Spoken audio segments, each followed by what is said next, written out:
अस्सलाम वालेकुम नाज़रीन, मैं हूं आपका मेज़बान खालिद मीर और आप देख रहे हैं प्रोग्राम सवाल से आगे। और आज हम दो तीन अहम इशूज़ के ऊपर बातचीत करेंगे। सबसे पहले साइफर केस पे बात करेंगे, जो कभी साइफर था, कभी नहीं था, कभी साजिश हुई थी, नहीं हुई थी, मुदाखलत हुई थी, से होता हुआ अब साइफर जो है कि ये भी कहा गया कि सिर्फ झूठा बयानिया बनाया गया, लेकिन अब बाकायदा तौर के ऊपर साइफर का केस बनाकर चेयरमैन पीटीआई के खिलाफ जेल अटक में कार्रवाई शुरू कर दी गई है। और इस हवाले से क्या डेवलपमेंट हुई है ये बातचीत करेंगे। फिर पाकिस्तान में जो इस वक्त सियासी और कानूनी आईनी मंजरनामा बनता हुआ दिखाई दे रहा है, इलेक्शन कमीशन ऑफ पाकिस्तान और वजारत कानून एक तरफ है, सदर मुमलिकत दूसरी तरफ है। इलेक्शन की डेट ना तो वजारत कानून ना ही इलेक्शन कमीशन ऑफ पाकिस्तान देने को तैयार है। सदर मुमलिकत का ख्याल है कि वो इख्तियार उनके पास है, वो मुशावरत करना चाहते हैं, लेकिन मुशावरत करने को कोई तैयार नहीं है। तो इस सूरत हाल के अंदर पाकिस्तान किस तरफ जाएगा, ये आज के हमारे मौज़ूआत होंगे, बातचीत करेंगे। सबसे पहले हम साइफर केस के ऊपर बात करेंगे, जिसमें आज अटक जेल में अदालती कार्रवाई हुई और उसका हाल भी जानेंगे। और फिर उसके ऊपर जो पाकिस्तान तहरीक इंसाफ का मौक़िफ़ है वो क्या है और ये मामला किस तरफ जाता दिखाई दे रहा है, इस पर हम बात करेंगे। हमें ज्वाइन करें पाकिस्तान तहरीक इंसाफ के वकील इंतज़ार हुसैन पंजोथा साहब, जो आज अटक जेल भी गए थे और इस कार्रवाई में शरीक भी हुए थे। अस्सलाम वालेकुम इंतज़ार साहब।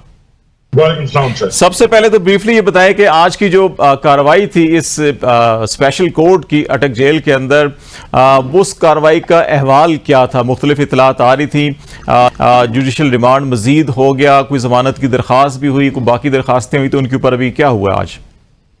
देखिए जी, बुनियादी तौर पर ये मुकदमा जिस तरह कायम किया गया और इसके बाद जो इसमें स्टेप्स लिए गए, जिस तरह से इसमें गिरफ्तारी डाली गई, ये और आज खास तौर पर आज हमें ये मालूम नहीं था कि आज हम कंटेस्ट क्या करने जा रहे हैं। यानी हमें रिमांड की एप्लीकेशन एफआईए की को अपोज करना है, या कि हमें जाकर अपनी जो अगर खान साहब की गिरफ्तारी इसमें डाल दी गई है तो हमें पोस्ट रेस्ट बेल जो है उसको फाइल करना है। तो पहले नंबर पर तो जब हम पहुंचे तो हमारे जाने से पहले इसमें जो जुडिशल रिमांड था उसमें 2 हफ्ते का मजीद इजाफा करके तो इसमें डेट जो है वो डाल दी गई थी, क्योंकि जब हम टाइम पे पहुंचे थे सुबह 9:30 का टाइम हमें बताया गया था, और 9:30 जब हम वहाँ अदालत जेल के बाहर पहुंचे तो हमें अंदर जाने की इजाजत नहीं मिली। वो इजाजतनामा आते आते तकरीबन 1 घंटा लग गया। उसके बाद हमें तकरीबन 2 किलोमीटर तक वॉक करवाई गई, और उस वॉक के बाद हम गर्मी में इस वॉक के बाद हम पहुंचे अदालत। जो अदालत तो नहीं थी, वो बेसिकली डिप्टी सुपरिटेंडेंट जेल का जो कमरा था उसके अंदर वो जज साहब उनकी जो कुर्सी है उसके ऊपर विराजमान थे, और इसके अलावा वहां पर इमरान खान साहब मौजूद थे। एफआईए की तरफ से एक प्रोसिक्यूटर वहां थे, और इसके अलावा हम जो है खान साहब की जो लीगल टीम है वो वहां पर मौजूद थे। अच्छा, जब हम वहां पहुंचे तो हमें बताया गया, सबसे पहले तो काइंड ऑफ हमें जो उसका जो बैकग्राउंड था केस का वो हमें लाउड एंड क्लियरली बताया गया कि जी 15 तारीख को एफआईआर दी गई थी, और 15 ही तारीख को खान साहब को अरेस्ट कर लिया गया था, और उसके बाद 16 तारीख को जो इनका फिजिकल रिमांड की रिक्वेस्ट है एफआईए की उसको रिजेक्ट किया गया था। और इस बारे में किसी को भी कोई खबर नहीं है, ना मीडिया को कोई खबर है कि कभी कोई फिजिकल रिमांड की जो एप्लीकेशन है वो कहीं मूव हुई, और ना हमें किसी तरह से पता है। और इमरान खान साहब भी इससे बिल्कुल नावाकिफ और लाइल्म रखे गए। इसमें 2 क्वेश्चन पैदा होते हैं इंतजार साहब यहाँ पर। एक ये कि कभी भी हमने अभी इस्लामाबाद हाई कोर्ट में भी और सुप्रीम कोर्ट में भी जो चेयरमैन पीटीआई के केसेस उसकी समाअत हो रही थी, तो ये हमने ऑब्जर्वेशन सुनी जजेस साहिबान से, सुप्रीम कोर्ट में हाई कोर्ट दोनों में, कि जब ऑलरेडी कोई मुल्जिम जो है कस्टडी में हो या कैद में हो तो उसको किसी दूसरे मुकदमे में अरेस्ट नहीं किया जा सकता, नंबर 1। और नंबर 2, जो आर्टिकल 10 है कॉन्स्टिट्यूशन ऑफ पाकिस्तान का, वो बड़ा वाज़ेह है कि जब भी आपने फिजिकल या जुडिशल रिमांड देना है तो आपको एक्यूज को प्रेजेंट करना है अदालत के अंदर। तो वो ये क्या दोनों चीजें इसमें आपको नजर आई हैं यहाँ पे? देखिए जी, मैं बुनियादी तौर पर जो आपका जो पॉइंट है वो मैं उसको इस तरह से हाईलाइट करना चाहूंगा कि आइन का कोई आर्टिकल हो या कोई और कानून, किसी कानून को इसमें मद्देनजर नहीं रखा गया। ये जो आप जिस तरफ आपने इशारा फरमाया है, ये इशारा तो उनकी अरेस्ट से रिलेटेड है। इसमें तो आज नहीं तो कल हम इसमें जमानत ले लेंगे, लेकिन उससे भी इंपॉर्टेंट चीज ये है कि ये मुकदमा किस कानून के तहत कायम किया गया। आपने साबिक वजीर आजम और साबिक वजीर खारजा को इस बुनियाद के ऊपर जेल में डाल दिया है कि वो एक ऐसी बैरूनी साजिश, जो उनके मुताबिक अगर आप इससे एग्री नहीं भी करते तो एक साजिश थी। मैं उसके फैक्ट्स जो हैं वो इस हद तक सिर्फ आज कंटेस्ट करता हूं, बाकी फॉर द पॉलिटिकल रीजंस मैं उसकी तरफ नहीं जाता। लेकिन ये बात दोनों साइड्स एडमिट करती हैं कि उसकी जबान, उस साइफर में जो जबान यूज की गई थी वो धमकी अमेज थी। इसका मतलब पाकिस्तान को धमकी दी गई थी और उस वक्त के वजीर आजम ने जब उस धमकी के ऊपर रिस्पॉन्ड किया और उन्होंने बाकायदा तौर पर डिमार्च किया उस जो कंसर्न उसका मुल्क था, तो उसकी सजा आज हम उनको ये दे रहे हैं कि उनको जेल में फेंका हुआ है। मतलब इससे बड़ा मजाक पाकिस्तान की तारीख में कोई हो सकता है कि आप आने वाली नस्लों को और आने वाले वजीर आजमों को इस मुल्क की सलामती के लिए फैसला साजी का रास्ता रोक रहे हैं। हम किस तरफ इस मुल्क को लेकर जा रहे हैं? इंतजार साहब, आप सफर में एक आखिरी क्वेश्चन आपसे ये पूछूंगा कि अभी जो आपने गालिबन 3 वहां पे पिटीशंस फाइल की हैं, रिक्वेस्ट की हैं, जरा वो बता दीजिएगा ब्रीफली। और फिर अभी ये कि 2 तारीख और 2 तारीख के बाद आपके पास क्या क्या ऑप्शन या स्टेजेस अवेलेबल हैं इस केस में? देखिए जी, इसमें तो ये तो बहुत अर्ली स्टेज पे है। इसमें अभी फिजिकल जो रिमांड है वो रिफ्यूज हुआ, रिसेंटली आया, हमारे नॉलेज में रिसेंटली आया और जुडिशियल रिमांड स्टार्ट हुआ। और इसमें हमने बेल फाइल किया है आज, नंबर 1 जो 3 एप्लीकेशंस आपने अभी जिक्र किया। दूसरी एप्लीकेशन हमने ये दी है कि इसका जो ट्रायल है इसको ओपन ट्रायल होना चाहिए, क्योंकि ये कौमी अहमियत का एक ऐसा केस है, अपनी तारीख में इसकी मिसाल नहीं मिलती। और आम आवाम का ये हक बनता है कि इमरान खान के ऊपर अगर इतने सीरियस एलिगेशंस लगाए गए हैं कि जो स्पेशल सीक्रेट एक्ट की प्रोविजन लगाकर ये कार्रवाई इतनी तेजी से जारी है, तो अवाम का ये हक है कि उनको जानना चाहिए। ये तो मैं समझता हूं कि एक ऐसी दरखास्त है जो तमाम पॉलिटिकल पार्टीज जो अपोजिशन की, इमरान खान से अपोजिशन की हैं, उन तमाम को मंजूर होनी चाहिए, क्योंकि कल वो भी इसी तरह निशाना बन सकते हैं। बहुत शुक्रिया इंतजार साहब, आप सफर में भी है, आपने टाइम दिया और इस केस के हवाले से बातचीत कर रहे थे। पाकिस्तान बार कौंसिल के मेंबर हैं अमजद शाह साहब, उन्होंने भी हमें ज्वाइन किया है और कुछ इसी किस्म के मामला और बाकी जो दीगर इस वक्त पाकिस्तान के अंदर कानूनी और आईनी मामला चल रहे हैं उस पर भी बात करेंगे। शाह साहब अस्सलाम वालेकुम। वालेकुम अस्सलाम। शाह साहब, सबसे पहले तो एक आपका भी मैं नुक्ता नजर जानना चाहूंगा कि ये आर्टिकल 10 है कॉन्स्टिट्यूशन ऑफ पाकिस्तान का, जो ये कहता है गिरफ्तारी या नजरबंदी से मुतल्लिक है, और ये बड़ा क्लियर है कि 10A कि अगर किसी को भी आप गिरफ्तार करेंगे तो उसकी गिरफ्तारी की वजह से आगाह करना होगा, वकील से एक्सेस होगी और उसको सफाई का मौका दिया जाएगा। और फिर इसका 10(2) जो है वो गिरफ्तारी के 24 घंटे के अंदर किसी मजिस्ट्रेट के सामने पेश करना होगा, उसकी बगैर नहीं रखा जा सकता। तो अब ये जो चीज़ें सामने आ रही हैं कि FIA ने 15 अगस्त को केस दर्ज किया, FIR उसी दिन गिरफ्तारी उनकी डल गई और 16 को बगैर उनको पेश किए जिस्मानी रिमांड की इस्तदा की गई, लेकिन उनको पेश किए बगैर 14 दिन के जुडिशल रिमांड पे अटक भेज दिया गया। तो ये आपको लगता है कि ड्यू लीगल प्रोसेस में कंप्लीट हुआ है या इसमें कोई वायलेशन हुई है? ऐसा है कि जुडिशियल रिमांड पे अगर उन्होंने भेज दिया फिर तो ठीक है। पुलिस रिमांड अगर वो लेते तो फिर उन्हें दोबारा भी 15 दिन से पहले पेश करना था, जितने दिन कोर्ट उनको उनका फिजिकल रिमांड दी। अब 14 दिन के लिए उन्होंने भेज दिया, 15 को उन्होंने गिरफ्तारी डाली, 16 को उन्होंने उनको जुडिशियल रिमांड पे भेज दिया।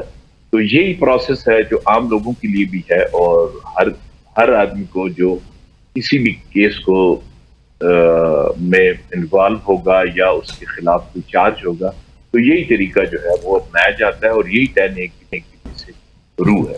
इसमें 2 चीजें हैं शाह साहब। एक ये है कि ये कहा जाता है कि 24 घंटे के अंदर आपको कोर्ट में पेश करना है वो चेयरमैन पीटीआई नहीं हुए पेश, उनको पेश नहीं किया गया, वो ऑलरेडी जेल के अंदर थे, नंबर 1। नंबर 2 कि जिसको भी आप अरेस्ट करते हैं उसको आपने जाके बताना होता है कि आपकी गिरफ्तारी हम कर रहे हैं फलां वजह में कर रहे हैं। वो भी कह रहे हैं कि उन्हें आज पता चल रहा है कि या कल पता चल रहा है कि वो फलां मुकदमे में फलां इल्जाम के तहत जो है कि उनको गिरफ्तार कर लिया गया। तो ये दो नुकात आप नहीं समझते कि इसमें फुलफिल शायद नहीं हुए? नहीं, ये तो अब उनका जो रिकॉर्ड है उसको देख के ये आपको पता चलेगा। आज भी उनका जेल में ही उनको मजीद 15 दिन का जुडिशियल रिमांड उनका एक्सटेंड हुआ और उनके खिलाफ जो आज की प्रोसीडिंग थी वो भी कैमरा प्रोसीडिंग। तो ये केस जो है इसके बारे में हम ये कह सकते हैं कि ये हसास नौयत का है और इसमें मुल्क की खारजा पॉलिसी इन्वॉल्व है।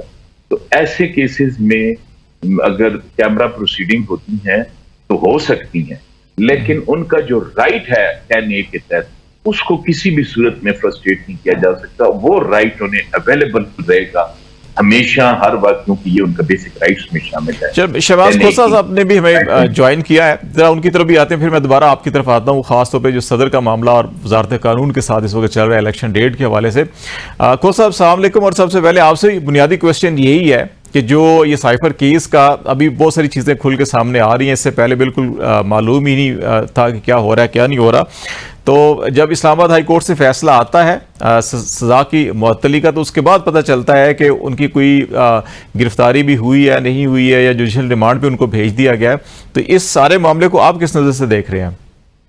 सर ये मेरा सलाम कीजिएगा सर। और दूसरी बात ये कि सबसे पहले तो साइफर को आपने देखना है कि ये इशू है क्या। अभी अगर आप FIR ही पढ़े हैं तो ये बड़ी इंटरेस्टिंग है। ये वकुआ है 2022 का, और ये वकुआ जो रजिस्टर हो रहा है केस वो 2023 में हो रहा है, 1 साल बाद ये केस रजिस्टर हो रहा है और उसमें लिखा जा रहा है नो डिले। तो ये फौजदारी कानून में तो ये बहुत बड़ी डिले होती है 1 साल की, तो ये तो बहुत इसको नो डिले पता नहीं कैसे लिख रहे हैं। फिर 15 तारीख को साबका वजीर आजम ऑलरेडी इन जुडिशियल कस्टडी थे एक और केस में। 15 तारीख को इनकी अरेस्ट कैसे डाली गई, 16 तारीख को इनको जुडिशियल रिमांड पे एक ASJ साहब ने कैसे भेज दिया बगैर इनके पेश हुए। अभी मैं सुन रहा था कि ये कहा गया कि ये आज भी इनका जुडिशियल रिमांड जेल में ही एक्सटेंड हुआ है। आज वो खुद प्रेजेंट थे, उनके वकील भी प्रेजेंट थे। मतलब 15 तारीख को तो ना कोई वकील प्रेजेंट था, ना former prime minister Imran Khan को पता है कि उनको जुडिशियल रिमांड पे एक और केस में दिया जा रहा है। This is a fundamental violation of the law and this is patently illegal. ये कोई आला अदालत देखेगी तो ये तो अरेस्ट स्टैंड ही नहीं कर सकता। अच्छा, एक और खोसा साहब FIR के अंदर एक और मामला जो है कि जो कंप्लेनेंट हैं खोकर साहब, वो लिखा हुआ है सेक्रेटरी दाखिला हैं। अभी अगर ये 15 तारीख को FIR हो रही है तो वो तो मार्च में रिटायर हो चुके हैं। ऐसा ही है। और ये मतलब इसमें आप सारी चीजें ही देखें तो बड़ी इंटरेस्टिंग है। आगे जाके लिखा हुआ है कि जी ये साइफर जो है इसमें ऑफिशियल कोई सीक्रेट्स थे जो कि शेयर कर दिए गए और ये खान साहब ने अपनी कस्टडी में रख लिया। नंबर 1 तो साइफर जो है एक कोडेड मैसेज होता है जो आपकी एम्बेसी आपको कोड के थ्रू भेजती है, वो फॉरेन मिनिस्ट्री में ही होता है, वो निकाला नहीं जा सकता। उस ट्रांसक्रिप्ट उसको डी कोड करके उसकी ट्रांसक्रिप्ट जो है वो पढ़ी जाती है कि ये कोड में जो एम्बेसी आपको लिखती है वो किसी कोड में लिखती है, वो आप निकाल सकते ही नहीं। दूसरा उसका जो ट्रांसलेशन है वो डिस्कस हुई, ये पहली दफा नेशनल सिक्योरिटी काउंसिल में डिस्कस हुई जिसमें तीनों आर्मी के जो ओहदेदारान वो बैठे होते हैं और उसमें सारी आपकी कैबिनेट बैठी होती है। जो इमरान खान के अंडर ये डिस्कस हुई उसमें तीनों फौजों के कमांडर्स बैठे हुए थे। उसके बाद ये शहबाज शरीफ साहब के साथ डिस्कस हुई साइफर के कंटेंट्स, और इसमें कोई नेशनल सिक्योरिटी के इम्प्लीकेशन इश्यूज नहीं थे। इसमें ये था कि एक डोनाल्ड लू नामी शख्स जो कि एक डिप्टी सेक्रेटरी हैं एक फॉरेन मुल्क के, उन्होंने ये कहा कि अगर आप खान को नो कॉन्फिडेंस खान के खिलाफ कामयाब हो जाएगी तो इससे पाकिस्तान को माफ कर दिया जाएगा। क्या पाकिस्तान की अंदरूनी मामलात में एक आम डिप्टी फॉरेन सेक्रेटरी किसी भी मुल्क का मुदाखलत कर सकता है? इस पर दोनों इजलासों में ये डिसीजन आया कि ये एक स्ट्रॉन्ग इंटरफेरेंस है पाकिस्तान के अंदरूनी मुदाखलात में। कोई ऑफिशियल सीक्रेट्स की ब्रीच की बात ही नहीं हुई इन दोनों में। अच्छा, इसमें एक और चीज खुद मैं शाह साहब आपकी तरफ ये सवाल लेकर आऊंगा कि ये कहा जा रहा है कि जी कि साइफर चोरी हो गया या गुम हो गया या वो ले गए। अब फॉरेन ऑफिस ये कहता है कि साइफर हमारे पास है। वज़ीर दाखिला जो उस वक्त थे हमारे राना सनाउल्लाह साहब, वो भी मैं आपको सुना देता हूं उन्होंने साइफर के बारे में क्या बात कही थी। और फिर उसके बाद अगर आ जाए कि जी कि प्राइम मिनिस्टर हाउस की कॉपी शायद जो पॉइंट्स थे वो नहीं है, तो वो फिर दूसरी नेशनल सिक्योरिटी कमेटी मीटिंग हुई तो उसके अंदर फिर किस चीज़ के ऊपर डिबेट हुई थी सारी। अगर पीएम ऑफिस की उस वक्त कॉपी गायब होगी तो ये एक 6 महीने 8 महीने बाद ये पता चला। तो राना साहब क्या कह रहे हैं साइफर के बारे में कि चोरी हुआ नहीं हुआ, महफूज है गैर महफूज है, वो सुन लेते हैं फिर आगे बात बढ़ाते हैं। साइफर गायब होने की बात नहीं है, साइफर जो है वो वज़ारत खारजा में मौजूद है। जी, ये राना साहब ये कह रहे हैं कि मौजूद है साइफर। तो साइफर अगर मौजूद है तो एफआईआर में ये कहना है कि चोरी हो गया, गुम हो गया या वो ले गए, तो फिर वो क्या चीज लेकर गए हैं? ये भी बड़ी इंटरेस्टिंग बात है। साइफर चोरी हो ही नहीं सकता, it's a coded message inside a computer. और दूसरा, क्या इसमें कोई ऐसी नेशनल सिक्योरिटी इंप्लीकेशंस थी? इसमें एक फॉरेन मुल्क के एक डिप्टी सेक्रेटरी साहब ने आपके मुल्क के वजीर आजम को तड़ी लगाई हुई है, और वो आपने बैठ के डिस्कस किया नेशनल सिक्योरिटी कमेटी की मीटिंग में, जहां सारे फौजियों ने बैठकर ये कहा कि ये ब्लैटेंट इंटरफेरेंस है पाकिस्तान के अंदरूनी मामलात में। और ये दूसरी और अमेरिकी सफीर को डिमाश भी किया गया ना सर, स्ट्रॉन्ग डिमांड किया गया कि ये ऐसा नहीं कर सकती कोई फॉरेन गवर्नमेंट। और हमने क्या किया उसके बाद, जो आखिरी इमरान खान साहब की कैबिनेट मीटिंग हुई हुकूमत की while he was the prime minister, इस डॉक्यूमेंट को डीक्लासिफाई कर दिया गया। That means it's no longer a secret document, even if we were to assume कि ये कोई डॉक्यूमेंट है। मैं शाह साहब की तरफ ही आता हूं। शाह साहब, एक बुनियादी सवाल हर पाकिस्तानी सोचता है कि अगर पाकिस्तान को ये पैगाम भेजा जा रहा हो कि हम आपकी हुकूमत को ख़त्म होना चाहिए, नहीं हुई तो फिर हम ये करेंगे या वो करेंगे, तो चीफ एग्जीक्यूटिव ऑफ पाकिस्तान को क्या इतना भी इख्तियार नहीं है कि वो पब्लिक खड़ा होकर कह सके जी हमें धमकी दी जा रही है? और धमकी तो दी गई, उसको हमने एडमिट किया, एक दफ़ा नहीं 2 दफ़ा एडमिट किया हमने, और हमारी नेशनल सिक्योरिटी कमेटी ने एडमिट किया, हमने उनको एहतजाजी मरासला भी दिया।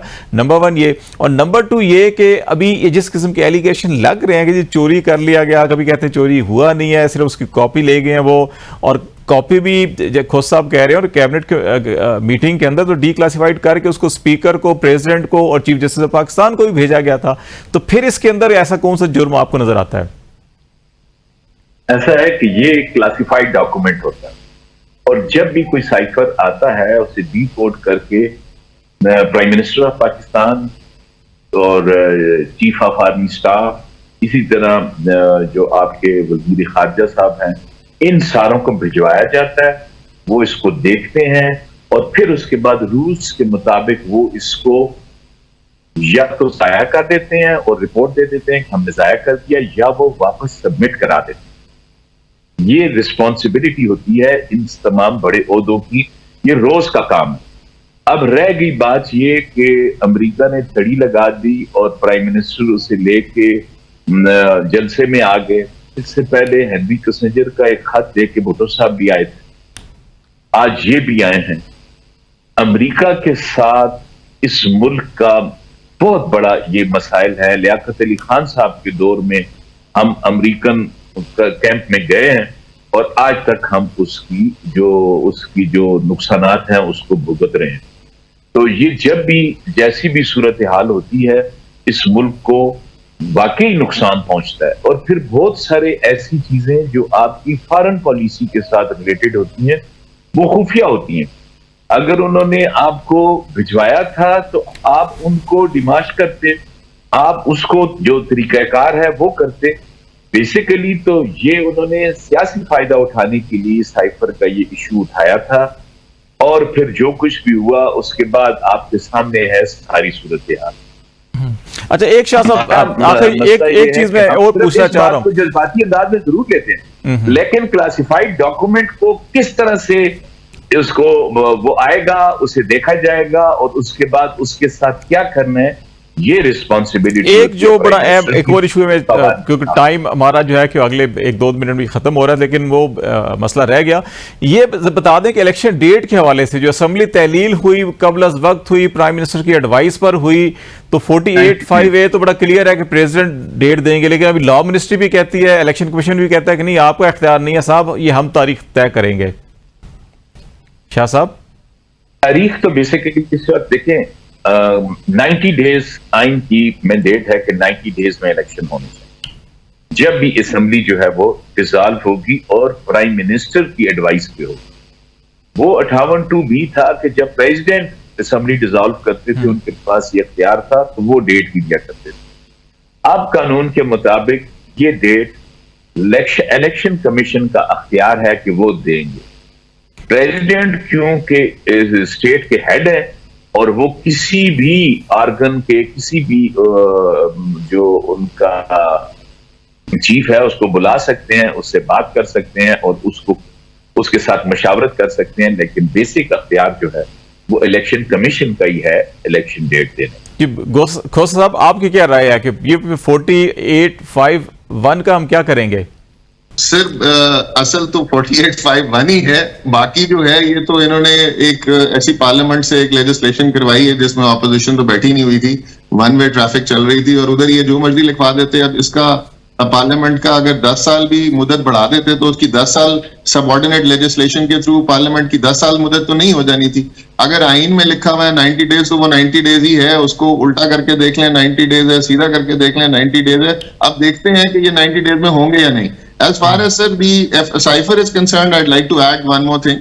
ये अगर आप FIR पढ़ेंगे तो उसमें लिखा हुआ है कि ये खान साहब ने रिटेन करके एक इलीगल काम किया है। Like I said before, ये साइफर रिटेन किया ही नहीं जा सकता और ये राना सनाउल्लाह साहब ने खुद ही इसकी मनफी कर दी कि साइफर तो हमारे पास है। सो ये FIR जो है ये बेस्ड ही गलत मफरूजे पे है। फिर इसमें जो सेक्शन लगाए गए हैं वो स्पाइंग के लगाए गए हैं। क्या आपका वजीर आजम स्ट्रॉन्ग डिमांड नहीं दे सकता ऐसे मुल्क के डिप्टी सेक्रेटरी को जो आपको तड़ी लगा दे? और क्या हम इतने ही बेगैरत हो गए हुए हैं कि हम अपने वजीर आजम और अपने फॉरेन सेक्रेटरी को इस बात पर अंदर कर देंगे, बजाय ये कि हम डिमांड करें उस मुल्क से जिसने इंटरफेरेंस करने की कोशिश की कि वो इस तरह की जुर्रत ना करे।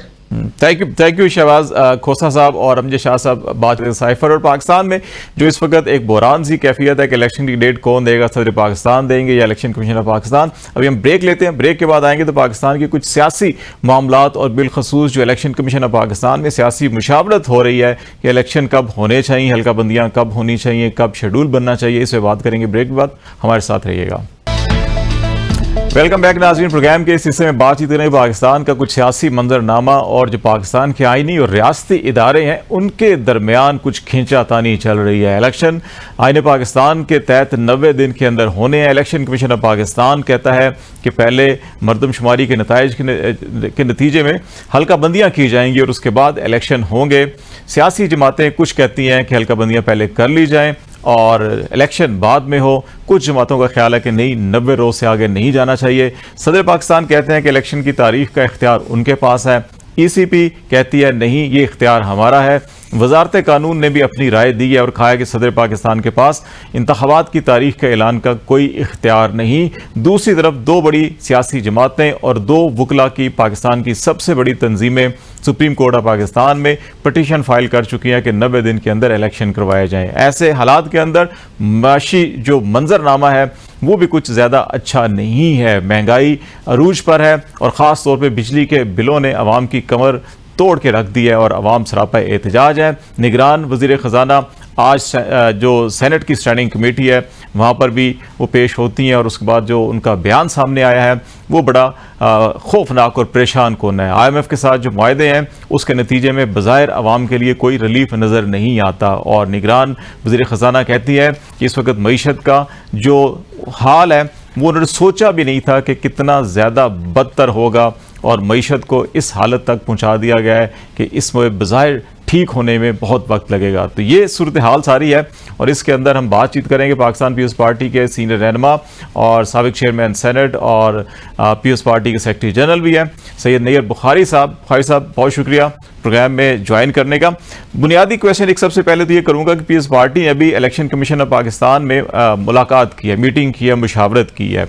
आपने जो इनपुट दिया वो प्रेस टॉक से भी हमें सामने नज़र आ रहा है। क्या है आपको जो रिस्पांस नज़र आ रहा है इलेक्शन कमीशन ऑफ पाकिस्तान में कि उनका मूड क्या है? क्या वो जो शेड्यूल दिया हुआ है कि दिसंबर वस्त तक जो है कि वो हल्का बंदियां करेंगे और उसके बाद जाके कहीं फरवरी मार्च में इलेक्शन होंगे, या आपको लगता है कि ये कुछ 90 दिन की तरफ या इसके अंदर कुछ चेंजेस हो सकती हैं?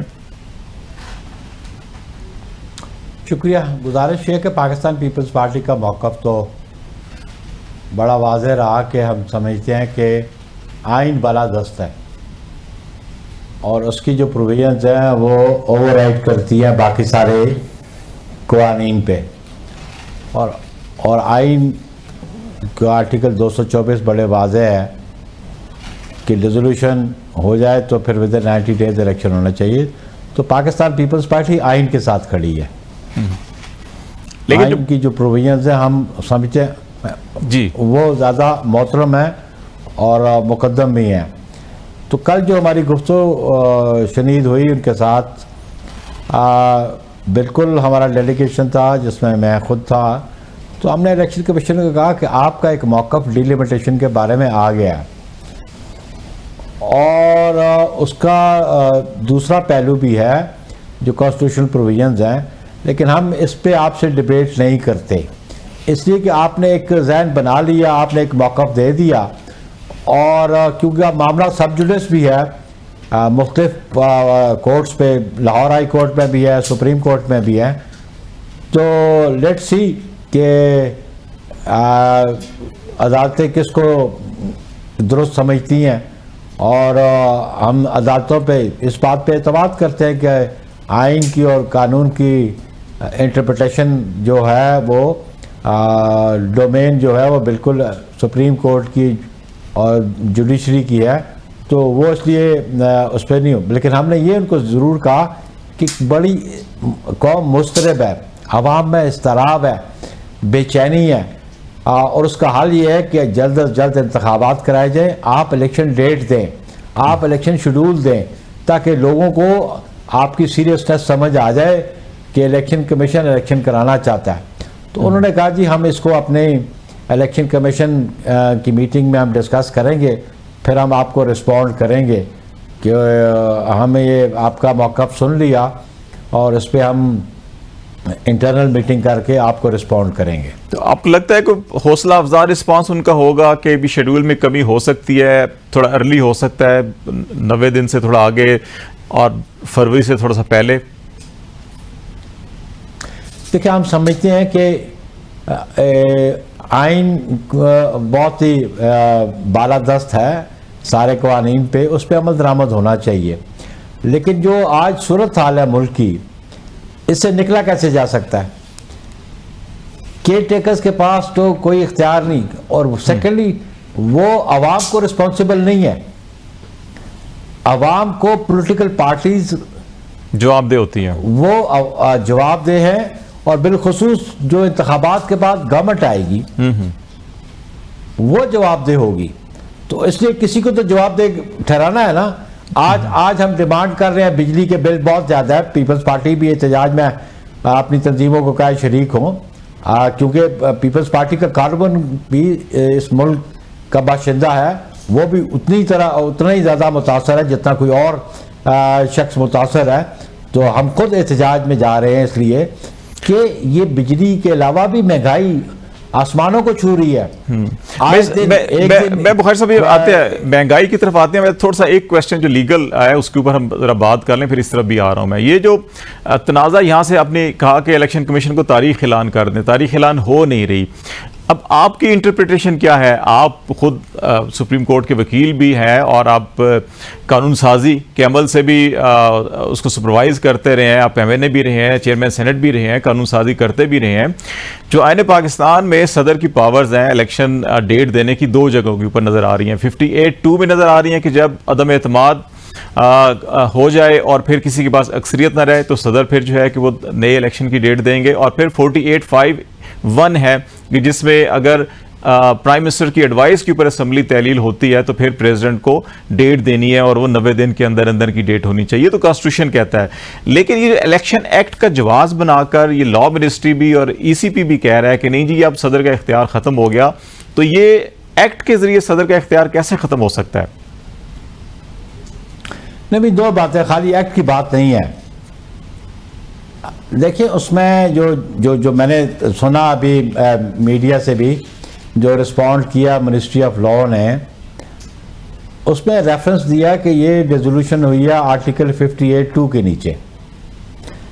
आर्टिकल 48(5) भी बड़े वाज़ेह है और आर्टिकल 58(1) भी है।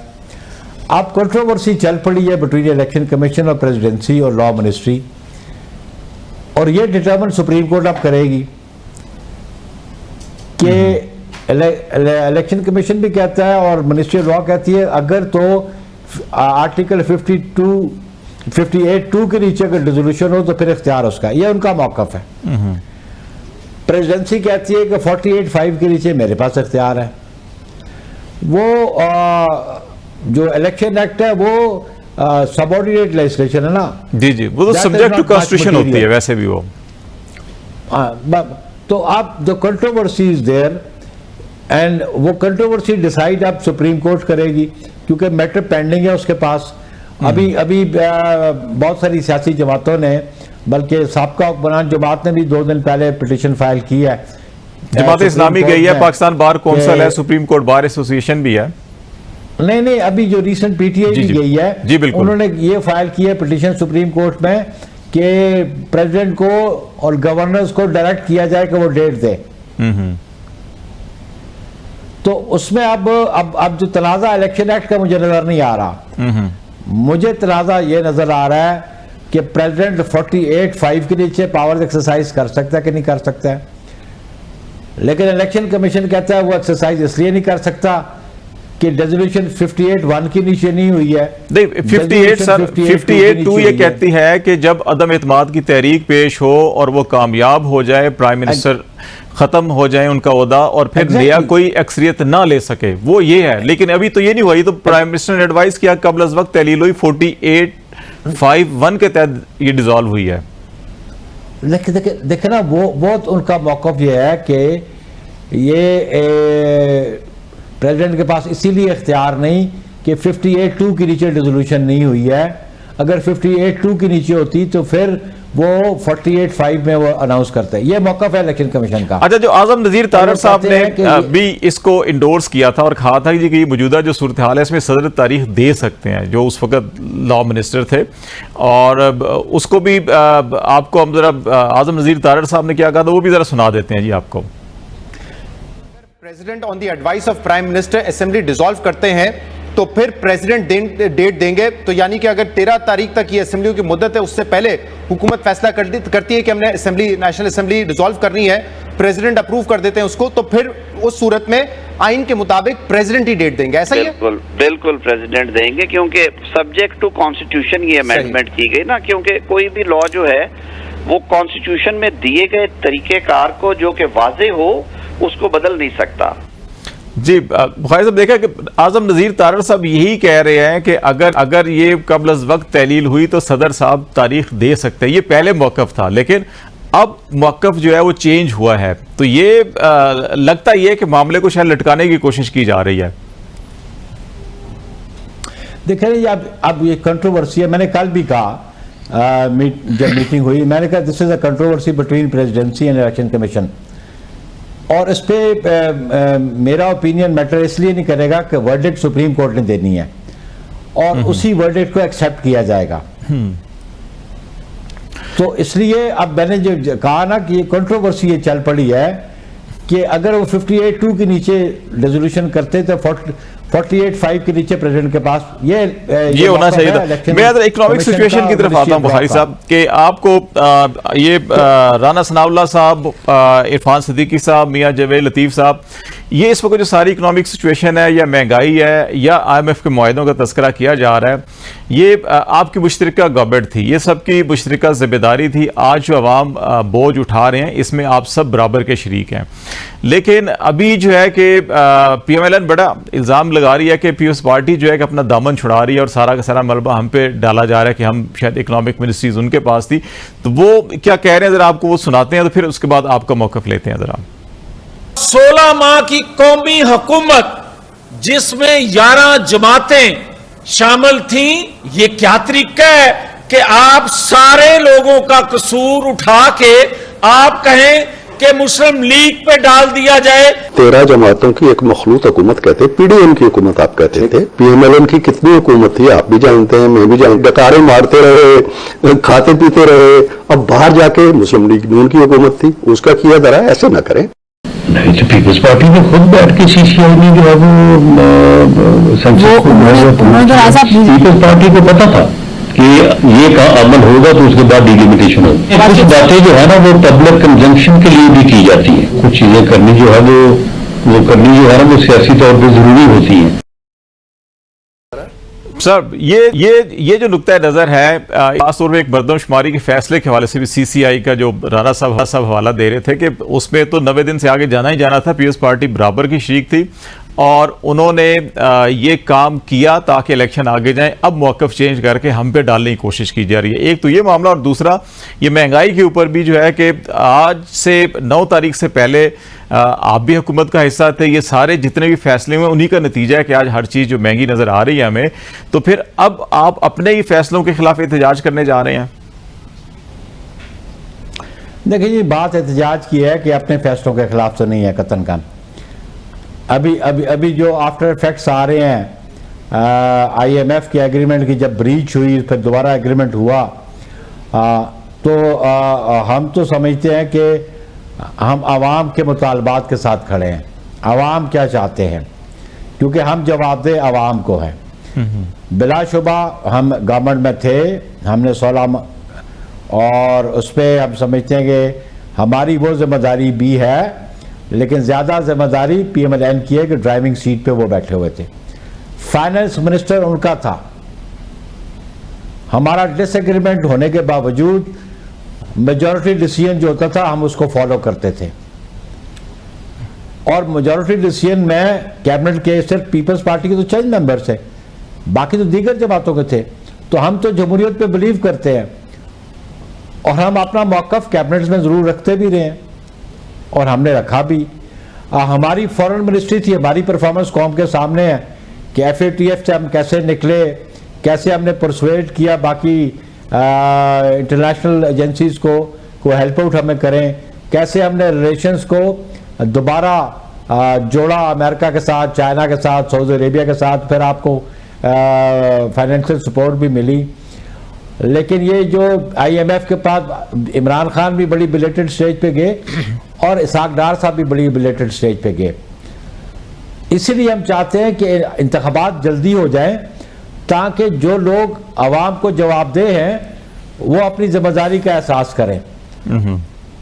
जो CCI की बात कर रहे हैं वो, उसमें कल भी क्लैरिटी हमारे जो चीफ मिनिस्टर सिंध थे, फॉर्मर चीफ मिनिस्टर सिंध आप मुराद अली शाह ने बड़ा क्लैरिटी से कहा कि आप देखें टाइम फ्रेम देखें, 5 अगस्त को ये council of common interest approve करती है और ये अंडरस्टैंडिंग दी जाती है कि ये जो सूरत हाल है पॉपुलेशन की, जो अब नया सेंसस आया है, इसमें डिलिमिटेशन के हवाले से कोई जवाब पैदा नहीं होता।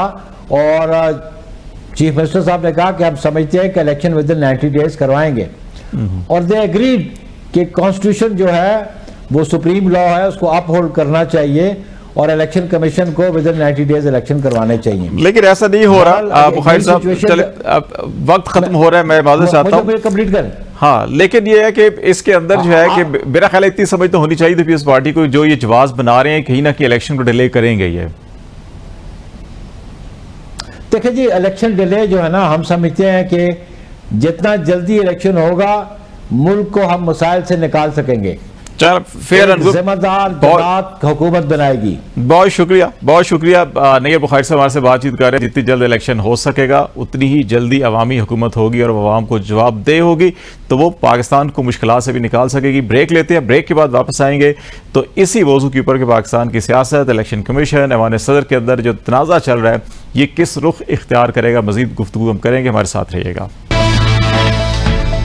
वेलकम बैक नाज़रीन। प्रोग्राम के इस हिस्से में बातचीत करेंगे पाकिस्तान में जो इलेक्शन की तैयारी के हवाले से इलेक्शन कमीशन पाकिस्तान सियासी जमातों से मुशावरत कर रहा है। ANP, MQM, Jamaat Islami, PMLN, peoples party, तमाम सियासी जमातें बड़ी जो हैं वो इलेक्शन कमीशन ऑफ पाकिस्तान के अंदर मुलाकातें कर चुकी हैं। ANP ने भी अपना नुक्ता नज़र पेश किया है और ये PDM हुकूमत के अंदर एक इत्तेहादी जमात है। KP के अंदर इनका स्ट्रांग होल्ड है, बलूचिस्तान के अंदर भी इनके अच्छे खासे वोटर हैं। जायद खान साहब हमें ज्वाइन कर रहे हैं, सीनियर रहनुमा हैं ANP के, और उनका नुक्ता नज़र हम पूछेंगे कि पाकिस्तान में इलेक्शन के हवाले से उनका नुक्ता नज़र क्या है। जायद साहब अस्सलाम वालेकुम। वालेकुम सलाम।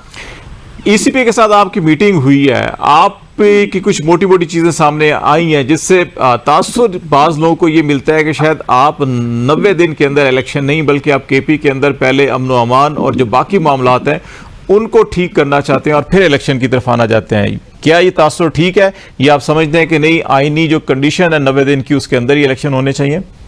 नहीं, ऐसा नहीं है। पता नहीं तासुर कैसे लोग लेते हैं। जिस वक्त हम गए, हम बैठे उनके साथ, चीफ इलेक्शन कमिश्नर था, उनके 4 मेंबर थे और हमारे जो वफद थे 4 लोगों का, हम लोग बैठे तो इलेक्शन कमीशन ने कहा कि अगर आप पहले बात कर ले तो जो भी बातें आएंगी फिर हम उसमें जवाब दे देंगे, तो ये कर लेगा। तो हमने स्टार्ट यहाँ से लिया कि हमारा तो एक तारीख है, ANP का अपना एक तारीख है, वो आईन और कानून और जमहूरियत पे यकीन रखती है और हमारा तो 100 साल से तारीख है।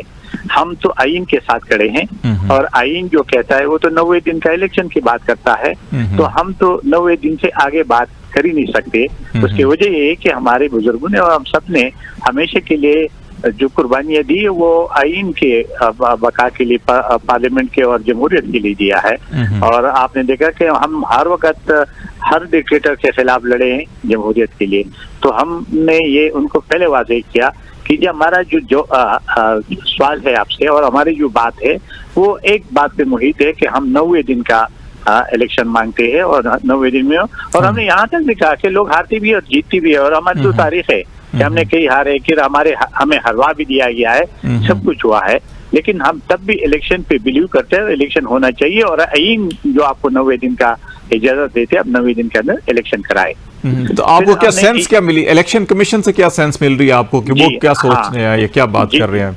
जी एक्चुअल में वो आपने जिस तरीके से कहा कि हम पीडीएम का हिस्सा नहीं थे, हमने इब्तिदा में हुकूमत को जरूर सपोर्ट किया था कि हमने यही सोचा था कि ताकि ये जो पीछे हुकूमत थी उससे, पीडीएम की हुकूमत से, उन्हें आवाम के लिए बहुत मुश्किलात पैदा की थी। तो हमारा पीपल्स पार्टी और आप अलग हो गए थे। बिल्कुल ठीक है, बिल्कुल ठीक। मैं पीडीएम से अलग हुए थे, लेकिन हुकूमत नहीं, हुकूमत ने हमने उसको सपोर्ट किया था, तो इस गरज से सपोर्ट किया था कि अगर ये हुकूमत आ जाए तो आवाम को रिलीफ मिलेगा, लेकिन वो नहीं हो सकता। और आपको याद है कि हमने न तो वजारत की, ना हमारे पास कोई वजारत था, ना हमारे पास कोई ओहदा था उसकी हुकूमत के साथ, और हम हर वक्त अपनी तनकीद उस वक्त भी इस पे भी करते थे।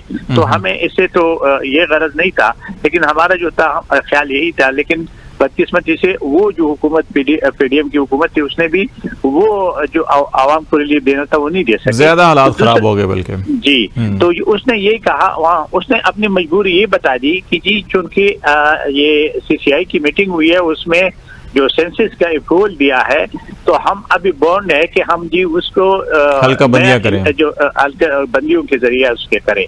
तो हमने यही कहा कि जी ये तो एक उस हुकूमत के 2 दिन पहले से ये CCI की मीटिंग बुला के बात करे, तो उनकी नीयत में हमें शक है कि उनका नीयत में कोई कसूर था, इसलिए उन लोगों ने ये काम किया और आप लोगों को फंसाया है। लेकिन इसका ये मतलब नहीं है, हम तब भी हम उस हुकूमत, और हमने मीडिया में भी उस पर तनकीद की हुकूमत पे कि इसको क्या जवाब थी कि आप 2 दिन पहले आपने CCI की मीटिंग बुलाई और आप नहीं किया। और हमने तो यहाँ तक कहा कि जी हमारे जो सूबे का है या पंजाब की, ये तो केयर टेकर चीफ मिनिस्टर है, उनके पास तो इख्तियार ही नहीं होती है। तो हमने यहाँ तक बात की, तो हमने कहा कि जी हम तो अभी भी इस बात पे कायम हम एक आइन के साथ खड़े हैं। आपकी मुश्किलात अपनी जगह पे है, हमें आपकी मुश्किलात नहीं है, हम तो आइन के साथ खड़े हैं। तो उन्होंने यही कहा था कि जी हमें तो मुश्किलात है, उस मुश्किलात के लिए हम ये कर सकते हैं कि हम क्लियर करवाते हैं कि जी जो इलेक्शन है वो फरवरी से आगे नहीं जाएगा। तो हमने कहा कि जी हमारा 90 दिन है, ये तो आपके अपने राय है और आप अपने जो अपने लिए मुश्किलात आइन के अंदर बता रहे हो, बल्कि हमारे साथ हमारे लायर भी थे, उन्हें उस पर हमने काफी बहस किया और हमारा मीटिंग काफी देर लंबा रहा, क्योंकि बार जब हम आए तो लोगों ने कहा कि जी आप लोगों ने तो बहुत टाइम लगाया जी आपके मीडिया ने। तो हमने कहा हम सारी चीजें एक एक चीज को हमने डिस्कस किया और उसको उस जगह पे पहुंचाए कि इसका कोई रिजल्ट निकले। तो हमने यही जब बात की वो अपनी मजबूरियां बताते रहे, लेकिन हमने यही कहा कि हुकूमत की मेरे ख्याल में उसमें बदनीति थी, इसलिए उसने ये आखिर वक्त में ये पास किया।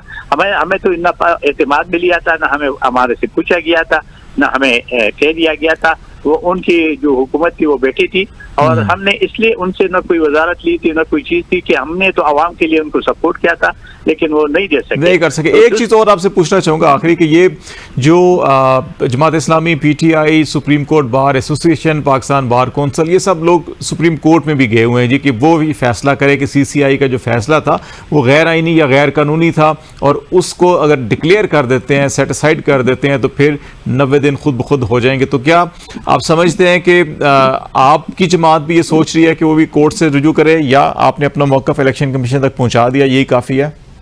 हम हमेशा के लिए इस चीज के खिलाफ है कि सियासी केसेस को अदालत में न लेके जाए। और आपने देखा कि ये जो पिछले 5-6 साल में जो कुछ हुआ अदालतों में, सियासी केसेस जो गए उनके जो हशर हुआ, और ये मुल्क इस नहज पे पहुंच गया जो आज मैं और आप सब लोग परेशान हैं। बल्कि रोडों पे तो आपको पता है कि रोडों पे जो कुछ हो रहा है वो बगैर लीडर की, बगैर पार्टीज के लोग सड़कों पे आ चुकी है, और ऐसा है कि ये अनारकी की तरफ लगे जाएगा। सियासी मामलात को सियासी प्लेटफॉर्म पे हल करना चाहिए, लीगल इश्यूज को सुप्रीम कोर्ट के अंदर हो। जहाँ तक आपने सुप्रीम कोर्ट के जमात इस्लामी की बात की, वो तो हमेशा के लिए आपको पता है किस पे सारे करते रहते हैं। बहुत शुक्रिया ज़ाहिद खान साहब। प्रोग्राम खत्म हो रहा है और आज हम बातचीत यही कर रहे थे कि मामलात को एप्रोप्रिएट फोरम के ऊपर हल कर लिया जाए तो ज्यादा बेहतर है। आज तक इतना ही। खालिद जमील को इजाजत दीजिए। अल्लाह हाफिज।